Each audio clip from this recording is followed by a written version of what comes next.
not Whis yet, although you'll find out about whether or not, I'm not even going to say that because that's going to be a spoiler, so I don't want to say it. Yeah, sorry about that.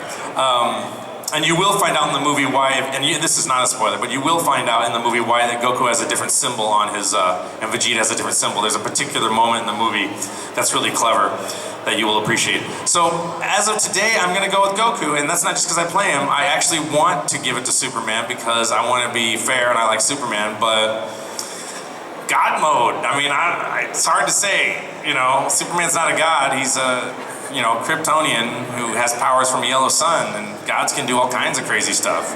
So that's my answer, and I'm sorry. Thank you. Sorry.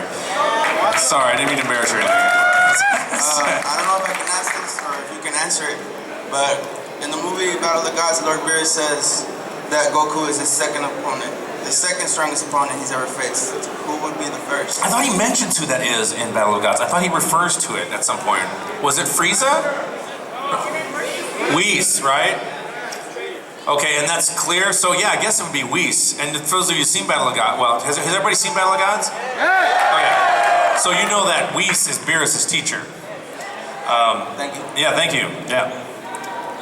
Hello, I remember you. We got the God mode hair. There's nothing in it. You know, it won't squirt on you. He's like looking at like, what's in this? Go ahead. Do you know when you would be coming back? That would be up to my agent and Ramses the Great, the convention guy. I like to call him Ramses because he's got the bald head, and he needs to get one of those long Egyptian beards and the eyeliner next time. I want him to grow that by the time I come back. There are some conventions that bring me back on a yearly basis. I would love to come back every year, so we'll see what happens. But yeah, I'll be back at some point. Thank you. Yes. Hi there. I'm a big fan of yours, and also I was coming here with a couple of friends, but since they didn't come, I was wondering if you could tell them hi in your... My Vegeta voice? No. Hello! No. Your Goku voice and your King Kai voice. Hello! Hi! Ding! Thank you. Hey, Dr. Paulie bullshit. This guy's getting a degree in doctorate in political science, which I call the science of bullshit. But I respect it, I do. Thank you again, Sean. Wanted to make one quick point. You mentioned about how evolution is like, if you don't think of it like, don't think of it like Dragon Ball Z. I kind of consider like, when that American Godzilla movie came out, it was kind of the same reaction that a lot of people didn't like it because it was so different from the source material. So right. I guess maybe that might be a fair comparison. Yeah, that could be a fair comparison. I did not see that Godzilla movie, but that makes sense, yeah. Yeah, it's total. Yeah. Is that your question, or do you have a question? No, okay, I guess my other question was, oh shoot, I blacked out. Would you find it interesting if they ever made a Star Wars anime? Oh yeah, absolutely. Oh, that would be great. I think Star Wars is highly suited for anime. Yeah, very much so. That could be really cool. And I would like it if it was an anime. I wish it was like some famous Japanese animator would do it without getting any info from the US. Like they just said, we're just gonna take these designs and this universe and do whatever we want with it. Because the way the reason I say that is because the way George Lucas tells stories and the way Americans tell stories and the storytelling is different than the Japanese style. So I could just see like crazy violent things happening with lightsabers with the Japanese version, like crazy stuff. And then they'll want to put, demon cocks in it or something. I'm kidding. Sorry for you kids, but they'll make some crazy hentai out of it, which I don't watch, by the way, but I'm not opposed to it. I'm just like, I can't, it freaks me out.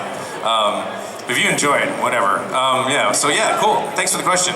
Thank you, Sean. Good luck at school. Thank you, sir. Thank you. 5 minutes. Okay, thank you. We got 5 more minutes, and then I'm going to go back to my autograph table, and I will sign until I'm done. So as long as they'll let me keep signing. Thank you. Hey, Sean. Hey.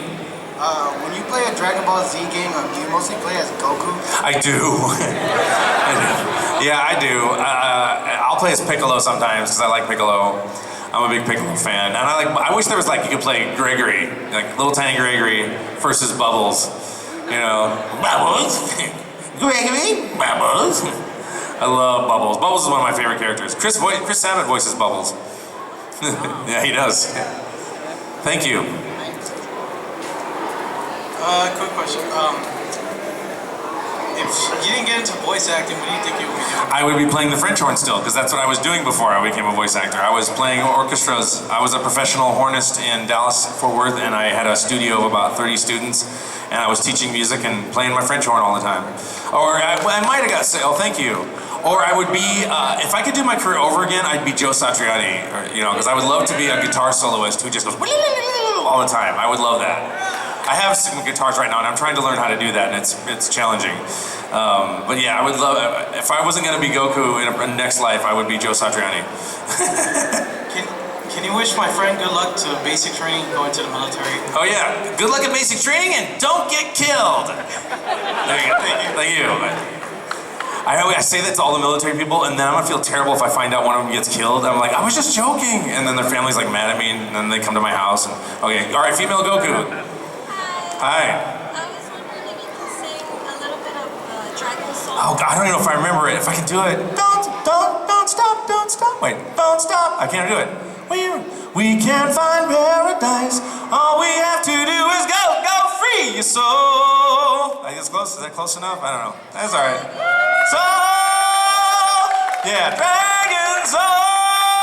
Yeah, I remember that. Thank you. My voice is killing me though. Thank you. I love you. Thank you. Love you. Nobody's ever asked me to sing. I get so nervous, especially when my voice is not doing well. Thank you. Hi. Hi. My question to you is, has being the voice actor of Goku... Hang on a second. What the hell are you? You're a Goku Pikachu? You're a Gokachu? Super Saiyan Pikachu. Oh, I thought you were Super Saiyan Gokachu. Super Saiyan Pikachu. Super Saiyan Pikachu. I love it. I normally dress as a Pikachu, but I wanted to do a crossover because you... That came together well. I'm surprised. Anyway, your question. Sorry. Yeah.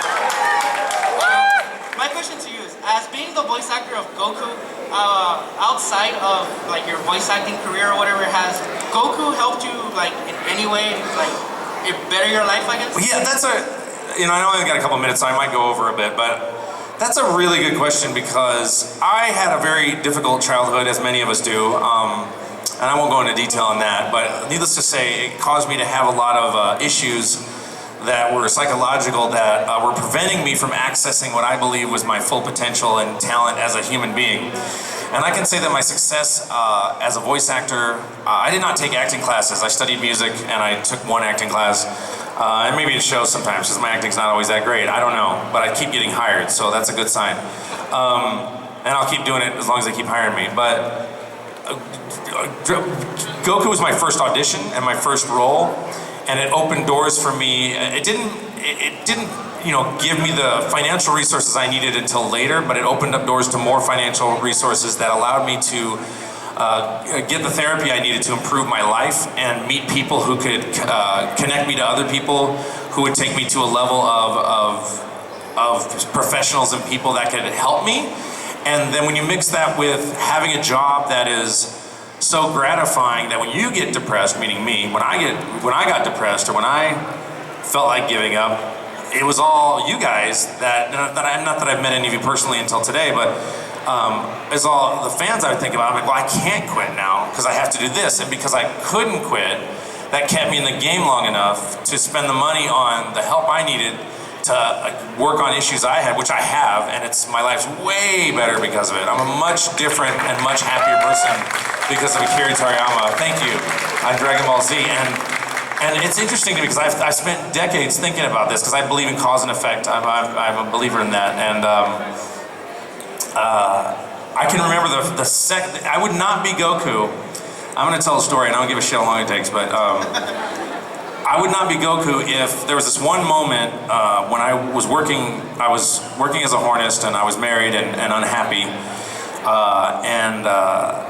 It was one moment where I was about to get on this escalator in North Park Center in Dallas and go down it, and I had visited a puppet theater that I was looking for a bee puppet for a brass quintet I was in, and I visited it previously, and I was about to put my foot on the escalator to go down, and I saw the theater and I thought, I'll go in there one more time just to see if they have that puppet again and check out that puppet theater.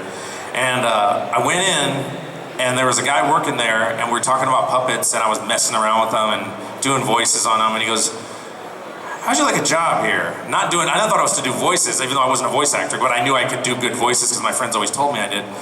and I like doing it. And I go, I don't know, let me check it out. And I didn't like marionettes. I liked hand puppets, and it was a marionette theater. And he took me back there, and he did a show quick for me, and it was remarkable. It was amazing, and I was like, I would totally love to work here.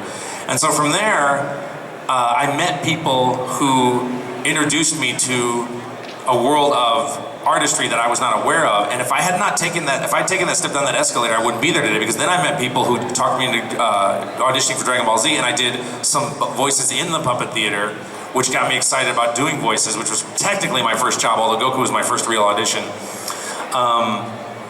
And that led to that audition, which led to everything else after that. So think about it. You got a guy who's Japanese named Akira Toriyama. He draws this cartoon in the 80s. It's out in the universe. You got me in Texas. Funimation comes to Texas. I take this one choice, and here I am right now. So when you make those choices, think about them, you know what I mean? And remember them. So, because you never know I wouldn't know any of you. I would not be here. I'd be dead probably. I don't know. It really saved my life. It really got me to a place where I could get the help I needed and meet people and afford that help, because I didn't have any insurance or anything. So I owe my life to Akira Toriyama and Dragon Ball Z, absolutely. So I can't quit, I used to joke that if I finished Dragon Ball Z, I could die. I'd be like, okay, everybody wants to leave a legacy, whether you're an author or a doctor or a mother or a father, something that's permanent. And I don't have any kids, so I'm like, if I could just leave this legacy of Dragon Ball Z to my sister's kids or something, I can die. And when we finished up Z, I'm like, okay, so if I die now, it'd be cool. But they're like, we're gonna do Dragon Ball Z Kai. Oh, I guess I can't die. Oh, okay, so we're gonna do, and it was all based on that. And now I just don't think about it anymore. I guess I'm doing this forever. And I thought I was done with the Battle of Gods, and we're gonna do a movie. Oh, okay, now we're gonna do Super. I'm like, oh, well, I guess I'm pretty much gonna be playing Goku the rest of my life, So that's not a bad way to have it. Yeah, neither am I, so thank you so much. I think I have to wrap up, right, George? I'm going to be over at my table now until this place closes or beyond, so thank you. You guys have been incredible and warm and loving, and I am very, very grateful. You guys, I do a lot of shows. You guys are hardcore fans. Trust me. Thank you so much. I love you, McAllen. Thank you.